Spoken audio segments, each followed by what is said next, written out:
Здравейте! Добре дошли в новият епизод на Fitness Academy, който ще бъде фокусиран върху темата за мазнините. Поставили сте си за цел да отслабнете и може би търсите най-ефективният начин да улесните целият си процес. Ако чакате чудеса, вероятно ще ви разочаровам. Но ако се придържате към правилен тренировъчен план и правилно хранене, добавката за изгаряне на мазнини може да ви помогне да постигнете по-добри резултати. Затова в днешният епизод ще ви посъветваме кои съставки са най-ефективни за изгаряне на мазнините и как да изберете най-добрата.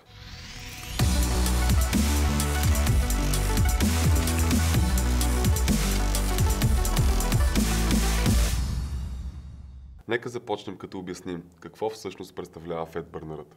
Това е продукт, който съдържа съставки, които трябва да ускорят процеса на отслабване. По този начин подпомага метаболизма на мазнините и подпомага калорийния дефицит. Нещо повече, благодарение на някои съставки, включени в състава на фетбърнера, тялото може да използва повече мазнини като източник на енергия по време на самата тренировка. Като цяло, фетбърнерите могат да затоплят тялото, зареждат с енергия и подобряват физическото представяне по време на физическа активност. В резултат на това можете да изгорите повече калории по време на дадена физическа активност. Трябва да имате предвид, че фетбърнерът не може да изгори стотици калории без да се движите и без да тренирате. Нито пък ви помага да отслабнете без да промените настоящия си начин на живот. Преди да си купите фетбърнер, трябва да знаете от кой тип имате нужда и дали ще предпочитете еднокомпонентна или многокомпонентна добавка. Многокомпонентният фетбърнер често съдържа съставки с синергичен ефект. Това означава, че отделните компоненти в този състав на този фетбърнер се допълват взаимно. Например, кофеин, синефрин и екстракт от зелен чай. Кофеинът е често срещан компонент на фетбърнерите, тъй като е най-популярният стимулант в света.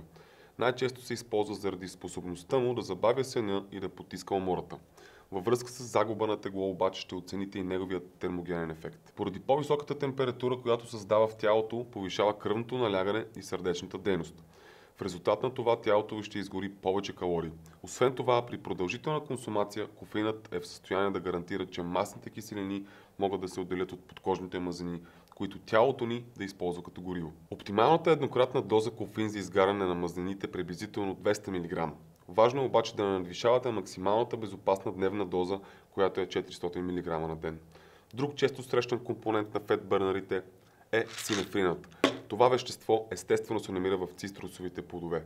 Най-богатият му източник обаче е плодът от горчив портокал, наричан още севилски портокал. В организма влияе на допамина, адреналина и неропинефрина, благодарение на което може да повлияе на изгарянето на мазнините.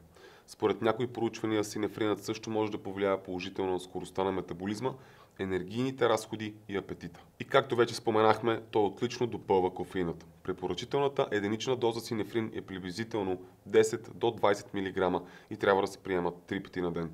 Въпреки това, дози от 50 мг също често се използват в проучванията. Заедно с синефрина и кофеина, фетбърнерите обикновено съдържат екстракт от зелен чай, известен като епикалогатехин калат или EGCG. Той е основният катехин в зеления чай, който предотвратява разграждането на катехаламините. В резултат на това в тялото остава повече адреналин и норепинефрин. Това може да има положителен ефект върху загубата на мазнини. Най-добър ефект можете да очаквате при прием от доза около 400 до 500 мг на ден. Друга популярна съставка на фетбърнерите е конюгираната линолова киселина, известна като CLA или CLA. Резултатите от проучванията се различават по отношение на това дали тази киселина има способността да намалява апетита, да увеличава метаболизма или да стимулира загубата на мазнини. Можем обаче да кажем със сигурност, че помага да се поддържат нормални нива на холестерол в кръвта, като по този начин допринася за оптималният метаболизъм на мазнините. Когато CLA се приема под формите на хранителни добавки, дозата й трябва да бъде в диапазон от 3200 до 6400 мг. Списъкът с фетбърнерите трябва да включа и добрият стар приятел L-карнитинът.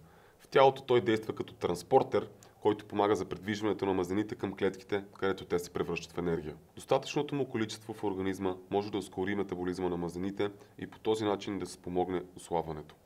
Приемът му е от съществено значение при хора, които избягват консумацията на животински продукти, тъй като те са богат източник на точно тази аминокиселина. Освен това, положителният ефект върху загубата на тегло също е потвърден от проучването. Резултатите показват, че L-карнитинът може да намали количеството на лактат в мускулите. При продължителна употреба може да подобри физическото представяне с до 11%. Препоръчителната доза варира между 500 и 2000 мг. В допълнение към тези основни съставки, добавките за изгаряне на мазнини съдържат и други доста важни елементи. Например, джинджифилът, капсиацинът или черният пипер спомагат за увеличаването на термогенезата. Черният пипер също подобрява усвояването на други съставки като EGCG. Витамините B6 и B12 могат да помогнат намаляването на изтощението и умората. Те също са важни за метаболизма и нервната система. Нещо повече, хитозанът също има функция, която помага да блокира усвояването на мазнините и холестерола.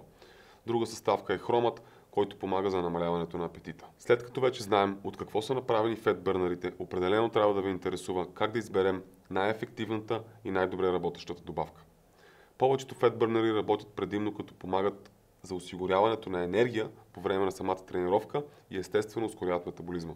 В резултат на това имате повече енергия по време на тренировка и благодарение на това изгаряте повече калории. Ето защо е важно да избирате фетбърнери, които съдържат стимуланти като кофеин. Ако видите синефрин и екстракт от зелен чай в списъка на съставките, можете да сте сигурни, че това е ефективна комбинация. Въпреки това, добавянето на L-карнитин също не е вредно, особено ако сте вегетарианец или веган.